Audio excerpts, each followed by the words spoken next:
Hello दोस्तों, आप सबका स्वागत है मेरे चैनल पे। आज हम सीखेंगे कि ASP.NET MVC में फाइल्स को फोल्डर या डायरेक्टरी से डाउनलोड कैसे करें।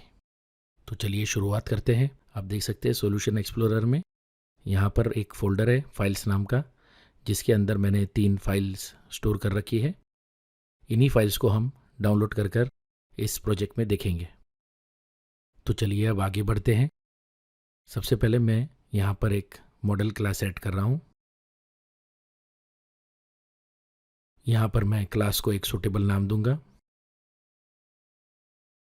अब मैं ऐड बटन पर क्लिक कर रहा हूँ और लीजिए हमारी मॉडल क्लास रेडी है। अब यहाँ पर मैं एक प्रॉपर्टी ऐड कर रहा हूँ, फाइल नेम, जिसका इस्तेमाल डायरेक्टरी से फेच की गई फाइल्स के नेम को स्टोर करने के लिए होगा। तो इसी के साथ हमारी मॉडल क्लास रेडी होती है। अब हम चलते हैं कंट्रोलर की ओर। आप देख सकते हैं यहाँ पर एक कंट्रोलर ऑलरेडी मौजूद है, जिसे मैंने पहले ही बना लिया था। अब मैं यहाँ पर एक नेम स्पेस ऐड कर रहा हूँ, system.io। फाइल्स और डायरेक्टरीज को एक्सेस करने के लिए जो क्लासेस का इस्तेमाल होता है वो system.io नेम स्पेस के अंदर आती है। अब हम चलते हैं इंडेक्स एक्शन मेथड के अंदर।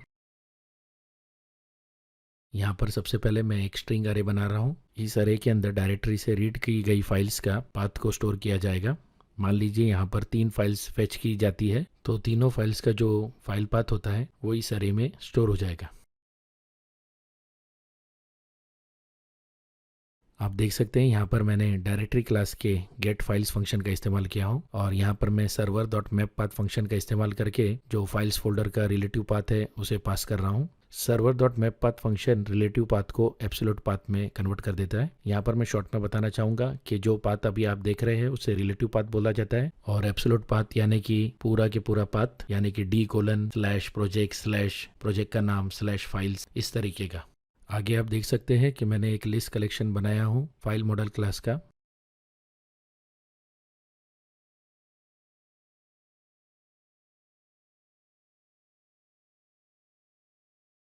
अब मैं एक फॉर ईच लूप बना रहा हूँ, और ये फॉर ईच लूप हमारे फाइल पाथ अरे के ऊपर चलेगा। इस लूप के अंदर हम फाइल मॉडल क्लास का जो कलेक्शन है उसमें ऑब्जेक्ट सेट करेंगे।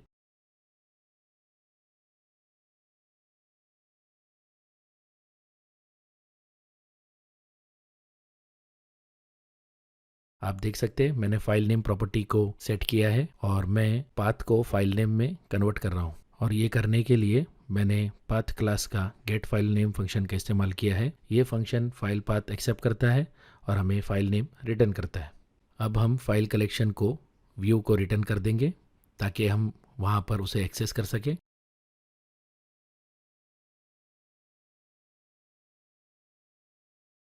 अब मैं एक व्यू ऐड कर रहा हूँ।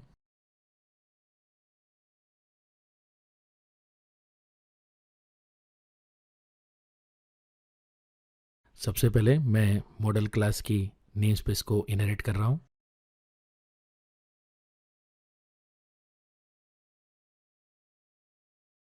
अब क्योंकि वहाँ से हम लिस्ट कलेक्शन सेंड कर रहे हैं, तो यहाँ पर भी मैंने मॉडल में फाइल मॉडल क्लास का लिस्ट कलेक्शन को ही मॉडल डिक्लेयर किया है।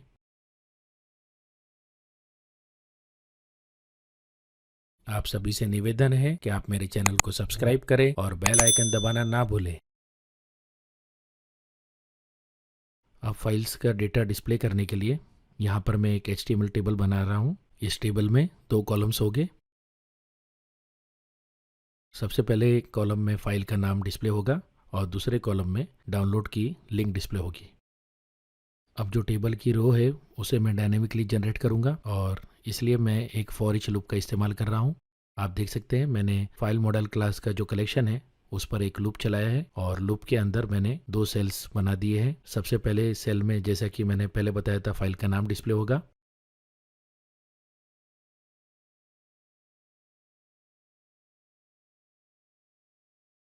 और दूसरे सेल में मैं एक हाइपरलिंक ऐड करूंगा, और उसके लिए मैं HTML हेल्पर क्लास के एक्शन लिंक मेथड का इस्तेमाल कर रहा हूँ। अब यहाँ पर सबसे पहला जो मैंने पैरामीटर पास किया है ये है लिंक का टेक्स्ट, जो कि है डाउनलोड। दूसरे पैरामीटर में हम एक्शन मेथड का नाम सेट करेंगे। एक्शन मेथड का नाम मैंने सेट किया डाउनलोड फाइल, जिसे हम आगे जाकर बनाएंगे। और तीसरा पैरामीटर है जो हम ऑब्जेक्ट सेंड करना चाहते हैं, यानी कि जो हमारा एक्शन मेथड है, जो पैरामीटर एक्सेप्ट करेगा, वो हमें यहाँ पर सेट करना है। अब यहाँ पर हमें जो फाइल डाउनलोड करनी है उसका नाम सेंड करना होगा, ताकि एक्शन मेथड के अंदर हम उसे फेच कर डाउनलोड कर पाए। तो चलिए अब हम चलते हैं कंट्रोलर में, जहाँ पर हम डाउनलोड करने के लिए जो एक्शन मेथड है उसे बनाएंगे।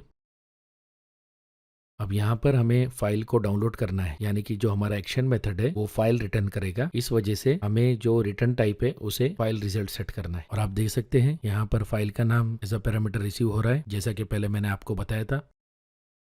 यहाँ पर सबसे पहले मैंने एक वेरिएबल डिक्लेयर किया है पाथ, और मैं फोल्डर का पाथ और फाइल नेम को कॉन्कैटिनेट कर उसमें स्टोर कर रहा हूँ। मैं आपको बताना चाहूँगा कि इस वीडियो पर आर्टिकल ऑलरेडी मैंने पोस्ट कर दिया है, आप उसे डिस्क्रिप्शन में दी गई लिंक के जरिए जाकर चेक कर सकते हैं।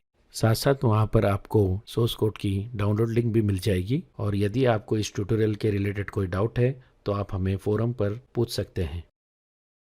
अब यहाँ से फाइल को रीड करने के लिए मैंने रीड ऑल बाइट्स मेथड का इस्तेमाल किया है, जो कि फाइल क्लास को बिलोंग करता है। और इसे हम फाइल का कंप्लीट पाथ, एब्सोल्यूट पाथ पास करते हैं, और इन रिटर्न हमें बाइट अरे मिलता है, जो कि फाइल का डेटा होता है कॉमन वर्ड्स में। अब फाइनली आप देख सकते हैं फाइल फंक्शन का इस्तेमाल करके मैं यहाँ पर फाइल को रिटर्न कर रहा हूँ। सबसे पहले पैरामीटर में मैंने जो हमारा डेटा है बाइट अरे उसे पास किया है, और दूसरे पैरामीटर में मैंने फाइल का जो माइम टाइप होता है उसे पास किया हूँ, और तीसरा पैरामीटर है फाइल नेम। और इसी के साथ हमारी प्रोग्रामिंग कंप्लीट होती है। तो अब हम हमारे प्रोग्राम को रन कर चेक कर सकते हैं। तो आप देख सकते हैं यहाँ पर फाइल डिस्प्ले हो रही है। अब मैं किसी भी लिंक पर क्लिक करूँगा तो आप देख सकते हैं नीचे ब्राउज़र में फाइल डाउनलोड भी हो रही है। तो इसी के साथ हम वीडियो के अंत में आते हैं। आज हमने सीखा कि किस तरह हम डायरेक्टरी से फाइल्स को रीड कर व्यू में डिस्प्ले कर सकते हैं। साथ ही साथ हमने सीखा कि किस तरह हम इंडिविजुअल फाइल्स को डाउनलोड भी कर सकते हैं। आपका बहुत बहुत शुक्रिया वीडियो देखने के लिए। प्लीज़ लाइक, शेयर और सब्सक्राइब करें। जल्दी मिलेंगे अगले वीडियो में।